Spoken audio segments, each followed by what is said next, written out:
साथियों नमस्कार। और ये इस वक्त कैबिनेट की प्रेस वार्ता चल रही है। सीधे दिल्ली की ये तस्वीर आपको दिखाते हैं कि रेजोल्यूशन पास हुआ जो मैं आपके सामने पढ़ के रखना चाहूँगा।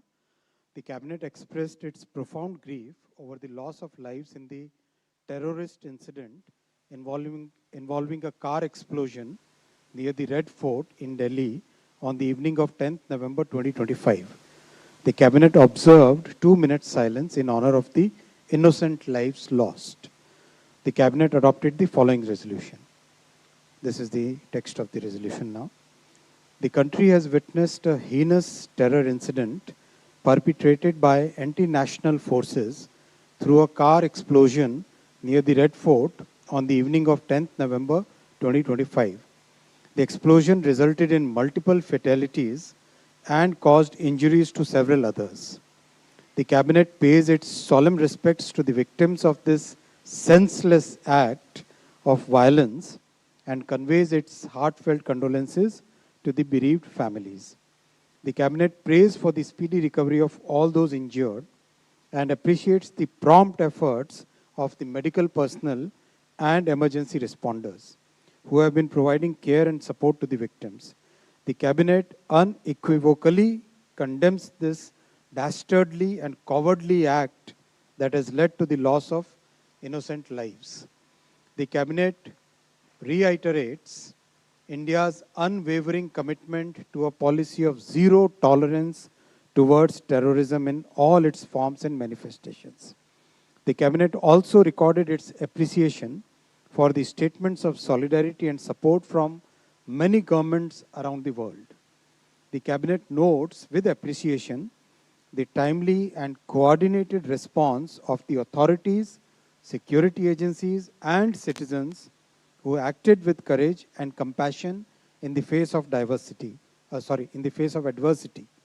Their dedication and sense of duty are deeply commendable. The cabinet directs that the investigation into the incident be pursued with the utmost urgency and professionalism so that the perpetrators, their collaborators, and their sponsors are identified and brought to justice without delay. The situation continues to be closely monitored at the highest levels of the government.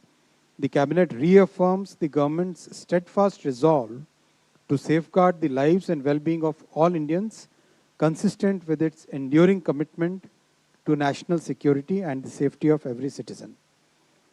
इसका हिंदी प्रारूप भी आपके साथ share किया जाएगा और बाकी दूसरे फैसलों पे आता हूँ मैं। आप सबको व्हाट्सएप कर सबको जल्दी आराटाई कर देंगे। साथियों, आज 3 बड़े और फैसले लिए गए इस रेजोल्यूशन के बाद में। सबसे पहला एक नया एक्सपोर्ट प्रमोशन मिशन लॉन्च किया गया है 25,060 करोड़ रुपीस का। बहुत ही कॉम्प्रिहेंसिव मिशन है, इसके डिटेल में मैं जाऊंगा। दूसरा, क्रेडिट गारंटी स्कीम एक्सपोर्टर्स के लिए।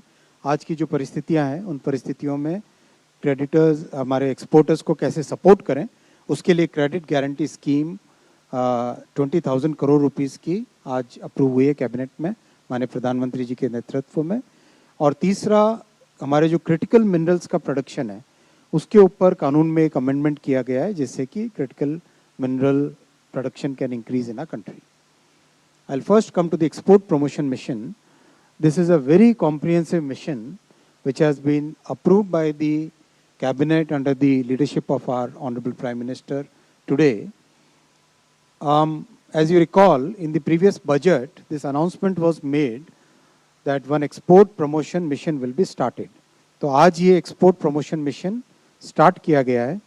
25,060 करोड़ रुपए का इसका आउटले है, 6 साल की इसकी अवधि है और इसमें बहुत ही कॉम्प्रिहेंसिव तरीके से पूरे कंप्लीट एक्सपोर्ट के इकोसिस्टम को सपोर्ट करने का इसमें डिसीजन लिया गया है। प्रायोरिटी उन सेक्टर्स को दी जाएगी जिनके ऊपर अभी एक एडवर्स इम्पैक्ट है, जैसे टेक्सटाइल है, लेदर है, जेम्स ज्वेलरी है, इंजीनियरिंग गुड्स और मैरीन प्रोडक्ट्स हैं। 2 इसके पिलर्स हैं। पहला पिलर है निर्यात प्रोत्साहन और दूसरा है निर्यात दिशा। फर्स्ट पिलर इज निर्यात प्रोत्साहन एंड सेकंड वन इज निर्यात दिशा। इसका कंप्लीट डिजिटल इम्प्लीमेंटेशन होगा कॉमर्स मिनिस्ट्री में निर्यात प्रोत्साहन आपके सामने अभी ये प्राइमरीली क्रेडिट की अवेलेबिलिटी और क्रेडिट की कॉस्ट कम हो उस पर फोकस किया गया है. निर्यात प्रोत्साहन is focused more on availability of credit and reducing the cost of capital. सबसे पहला इसका एलिमेंट है वो है interest subvention for pre and post shipment credit. अगर हम ग्लोबली भारत की इंटरेस्ट रेट्स को देखें तो कॉम्पिटिटिव बनाने के लिए इंटरेस्ट रेट्स को कम करना, उसमें इंटरेस्ट सबवेंशन देना इस एलिमेंट का पर्पस है. और बहुत बड़ा फोकस रहेगा एमएसएमई एक्सपोर्टर्स, और with in that category micro and small will be given utmost priority. Second, alternative trade instruments. आप सब जानते हैं बिल डिस्काउंटिंग और export factoring is a very important way by which people secure their payments. तो उसमें एक level और deep जाना. मान लो एक एक्सपोर्टर है जो इंजीनियरिंग के गुड्स बना रहा है. अब वो एक्सपोर्टर अपना रॉ मटेरियल कुछ फैब्रिकेटेड आइटम्स अगर मान लो खरीद के लाता है, उसके जो सप्लायर हैं अगर उनको भी क्रेडिट की गारंटी मिले, उनको भी क्रेडिट अगर बेटर मिले, तो उसके लिए cost of raw material, cost of components कम हो जाएगी, तो वो दुनिया में और ज़्यादा कॉम्पिटिटिव हो सकेगा. तो ये जो first level, second level, third level support का इसमें प्रोविज़न रखा गया है, ये बहुत इम्पॉर्टेंट है. और दुनिया के कई देशों से ये जो लर्निंग्स आई हैं, कैसे दुनिया में एक्सपोर्टर आगे बढ़े, वो लर्निंग यहाँ पे इम्प्लीमेंट की जा रही है. थर्ड, इजी क्रेडिट हो उसके लिए ई कॉमर्स एक्सपोर्टर्स के लिए क्रेडिट कार्ड बनाया जाएगा, वो लॉन्च किया जाएगा. Fourth, collateral support for export credit. अभी भी हम जानते हैं एक्सपोर्ट क्रेडिट में कई बार वर्किंग कैपिटल मिलता है, कई बार टर्म लोन मिलता है, फिर भी कहीं ना कहीं कुछ न कुछ गैप रह जाता है. तो उस गैप को कैसे फुलफिल करे, उस गैप को फिलअप करने के लिए ये फोर्थ एलिमेंट रखा गया है.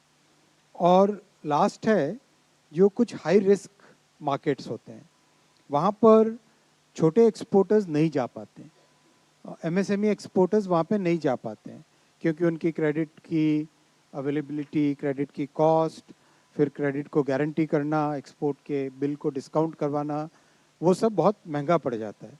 तो उसके लिए फिफ्थ एलिमेंट रखा गया है जो हाई रिस्क मार्केट्स या नए मार्केट्स में जाने की जो रिस्क है, उस रिस्क को कैसे कम किया जाए, that is part of this element निर्यात प्रोत्साहन. Second pillar of this entire mission is निर्यात दिशा. निर्यात दिशा का सारा फोकस है जो नॉन टैरिफ बैरियर्स दुनिया में कई देशों ने बना के रखे हुए हैं, उनको काउंटर करना. फॉर एग्जाम्पल, बहुत सारी कंट्रीज ऐसी हैं जिन्होंने अपने अलग से स्टैंडर्ड्स बना के उन स्टैंडर्ड्स की कंप्लायंस को इतना डिफ़िकल्ट कर देते हैं कि कोई भी देश उनको सामान भेज ही ना पाए. इलेक्ट्रिकल स्टैंडर्ड्स अलग कर लेंगे, मैकेनिकल स्टैंडर्ड्स अलग कर लेंगे, केमिकल, फार्मास्यूटिकल, हर सेक्टर में अपने एक नए स्टैंडर्ड्स बना लेंगे, जिससे कि कोई बाहर से अगर उनके देश में करने जाए एक्सपोर्ट, तो उसके लिए वो एक नॉन टैरिफ बैरियर बन जाता है. उन सब कंप्लायंसेस के लिए और जो technical evaluation, technical measurements, checking, certification, उस सब की कॉस्ट होती है, उस कॉस्ट को इसमें मीट किया जाएगा निर्यात दिशा के माध्यम से. सेकंड इसमें एलिमेंट है सपोर्ट फॉर मार्केट एक्सेस. बहुत सारे इंटरनेशनल ट्रेड फेयर्स वगैरह इतनी हाई फी रखते हैं कि हमारे माइक्रो और स्मॉल एक्सपोर्टर्स, उनको वो चांस ही नहीं मिलती है to be able to exhibit their goods and services in those international exhibitions. उसके सपोर्ट के लिए मार्केट एक्सेस का एक एलिमेंट रखा गया है. थर्ड एलिमेंट रखा गया है एक्सपोर्ट वेयर हाउसिंग. बहुत इंपॉर्टेंट है, जस्ट इन टाइम आजकल लोग मांगते हैं, तो उस केस में जस्ट इन टाइम सप्लाईज के लिए प्रॉपर वेयर हाउसिंग, प्रॉपर जो ग्लोबल स्टैंडर्ड्स के लॉजिस्टिक्स के एलिमेंट्स हैं, उन सब का ध्यान में रखते हुए एक्सपोर्ट वेयर हाउसिंग का इसमें रखा गया एलिमेंट. फोर्थ है इनलैंड ट्रांसपोर्ट एंड हैंडलिंग. जैसे मान लो पहाड़ी एरिया हमारे, वहाँ से कोई प्रोडक्ट अगर पोर्ट तक पहुँचाना है तो कॉस्ट इतनी हाई हो जाती है कि कॉम्पिटिटिवनेस कम हो जाती है. सुदूर नॉर्थ ईस्ट के डिस्ट्रिक्ट्स हैं, छत्तीसगढ़, झारखंड, इनके जो ऐसे डिस्ट्रिक्ट्स हैं जो थोड़े दूर हैं, ऐसे डिस्ट्रिक्ट्स को कवर करने के लिए, उनको कॉम्पिटिटिव बनाने के लिए डोमेस्टिक ट्रांसपोर्टेशन में सपोर्ट दिया जाएगा इस स्कीम के तहत। फिफ्थ है, एक्सपोर्ट ब्रांडिंग और पैकेजिंग पे बहुत सपोर्ट दिया जाएगा। हम सब देखते हैं कि आज की दुनिया में मान लो जापान का कोई प्रोडक्ट है, तो किस तरह से उसकी ब्रांडिंग, कैसे उसकी पैकेजिंग होती है, तो वो प्रोडक्ट की वैल्यू को एनहांस करता है। ये सब भारत के प्रोडक्ट्स में भी आए, एक्सपोर्टर्स को ये फैसिलिटीज़ मिले, वो इस स्कीम में रखा गया है। और सिक्स्थ एलिमेंट रखा है ट्रेड फैसिलिटेशन एंड इंटेलिजेंस।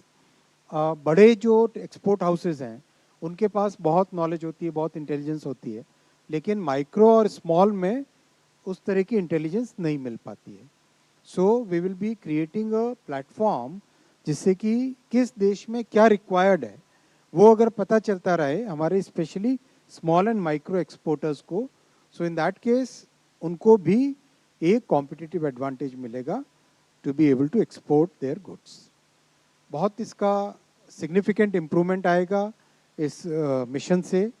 और जैसा कि आप जानते हैं पिछले दशक में हमारे एक्सपोर्ट्स करीब करीब डबल हुए हैं, ऑलमोस्ट 8% CAGR ग्रोथ रेट से ग्रो हुए हैं, जबकि ग्लोबल ट्रेड केवल 3% के आसपास ग्रोथ है, और हमारा उससे डबल रेट से हमारे एक्सपोर्ट्स ग्रो हुए हैं।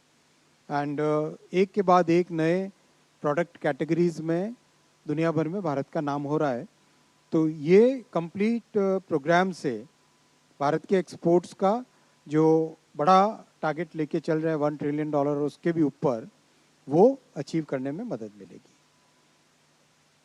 सेकंड आज का बड़ा फैसला हुआ है expansion of credit guarantee scheme for the exporters.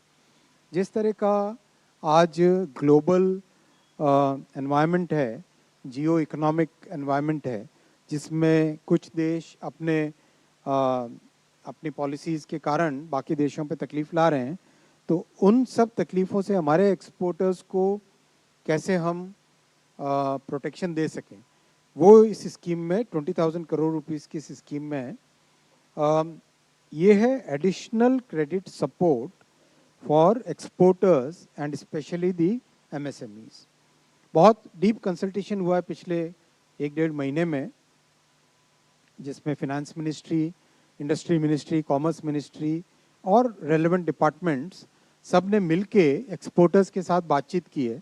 तो उन सब का बहुत क्लियर एक रिकमेंडेशन आया था कि जो क्रेडिट की अमाउंट है और जो क्रेडिट का पीरियड है और जो क्रेडिट का कॉस्ट है, उसको सिग्निफिकेंटली रिड्यूस करने के लिए गवर्नमेंट स्टेप ले।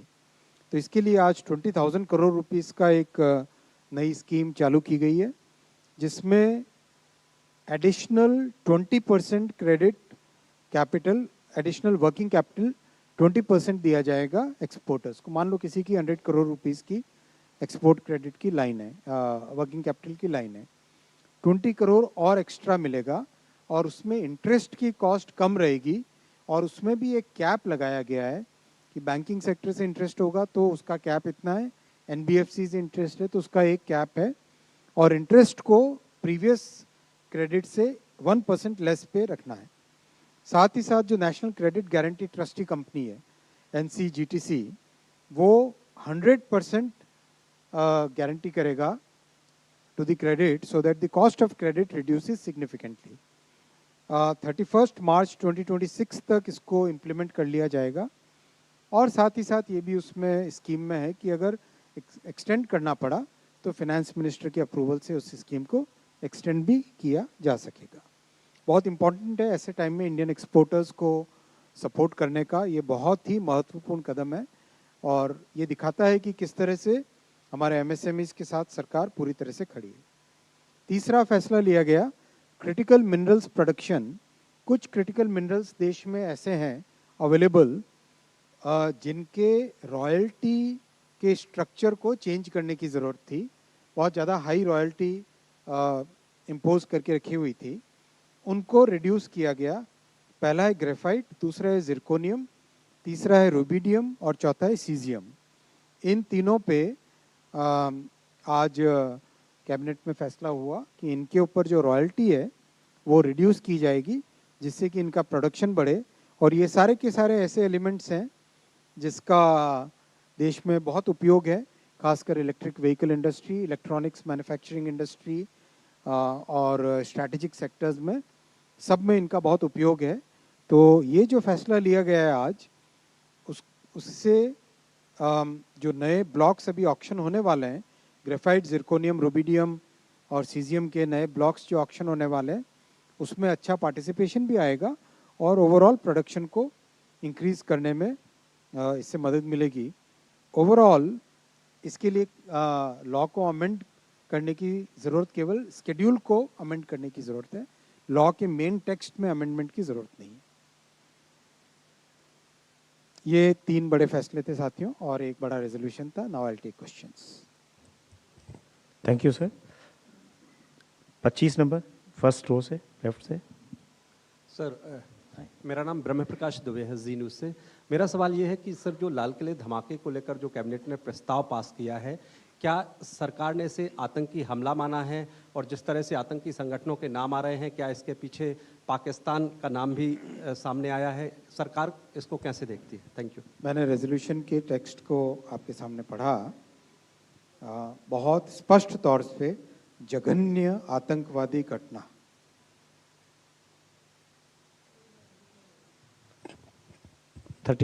उनतालीस।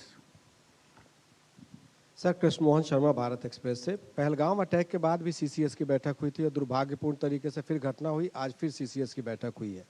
उस बैठक में ये निर्णय लिया गया था कि any such act will be treated as a act of war.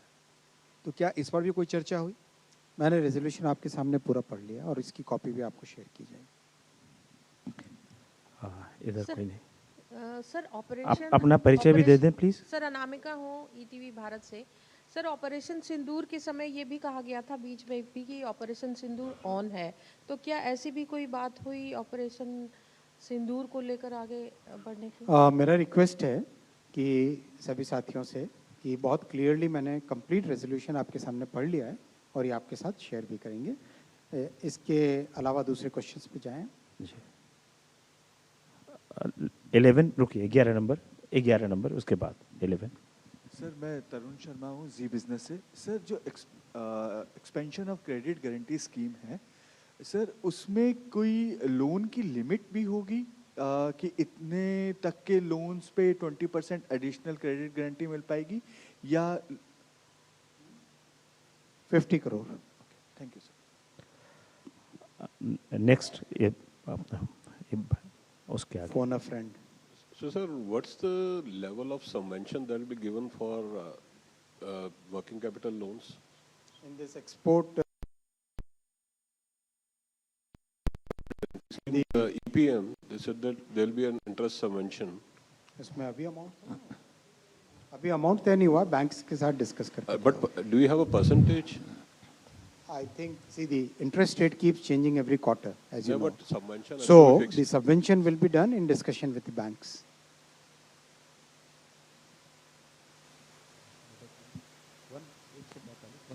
Sir नमस्ते, मैं सुजीत ठाकुर, दैनिक भास्कर से। रेजोल्यूशन तो बहुत ही क्लियर कट है, इसमें कहीं डाउट नहीं है। बस इसमें जो समझ पाया कि टेरर अटैक है और इसके परपेट्रेटर जो हैं वो एंटी नेशनल हैं, मतलब इसका एम्बिट हमारे बाउंड्री से बाहर नहीं है। आपका इंटरप्रिटेशन इसको पढ़ के आप बनाइए। Any more question? अच्छा, एक 127। So this export credit scheme, you know, is it for the existing exporters or it is for all the exporters or for you know, existing ones? Existing. This is expansion of the credit. You are talking of this one? This one? Yeah, Expansion. yes. This is for the existing exporters.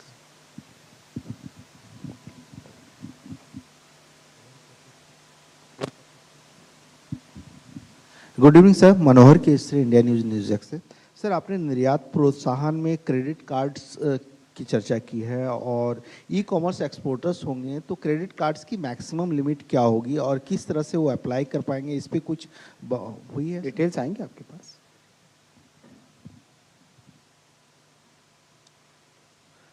Last sir Tvesh from Economic Times. Sir जो 25,000 करोड़ का आपने mission announce करा है, इसमें से how much allocation will be for non tariff addressing non tariff issues and how much will be for addressing the other issues? इसका breakup है।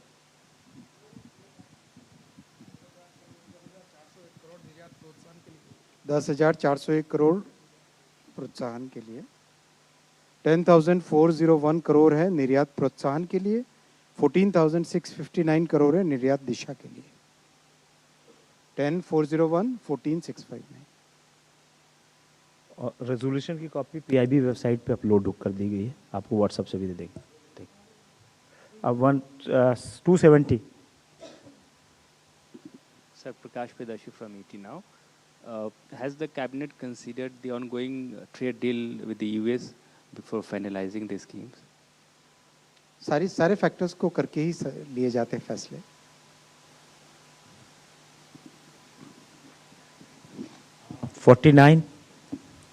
Sir, Shishir from Hindu Business Line.